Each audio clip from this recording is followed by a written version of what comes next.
Once upon a time, Alex dreamed of living in a happy home with his family, but something was holding him back. He had two big debts, a $1,000 credit card bill and an expensive MetaQuest 3 headset. They felt like heavy rocks in his backpack. One day, Alex found a magical piggy bank that taught him something important. Budgeting is like packing a delicious lunch. You need to plan and save for the good stuff. Alex decided to make a plan. He divided his money into 3 jars: save, spend, and share. To fill the save jar, Alex started a part-time job walking dogs. He learned that even small coins could add up and help him pay off his debts. Slowly but surely, his savings grew.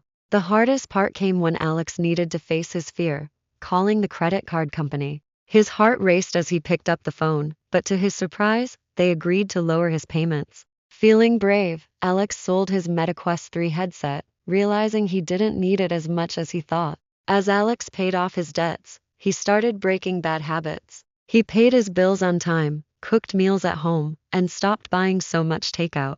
With each step, Alex felt more in control of his life. Eventually, Alex moved into a new home with his partner of 7 years. They celebrated their beautiful daughter and their new life together. Alex learned that small steps toward financial freedom could lead to big happiness. Alex's journey inspired others to create budgets, pay off debts, and break free from bad habits. He knew that when life feels stuck, taking action can lead to amazing changes. And whenever things got tough, Alex remembered, praise the Lord in the good and the bad. And so, Alex found happiness and peace, knowing that with patience, planning, and courage, anything was possible.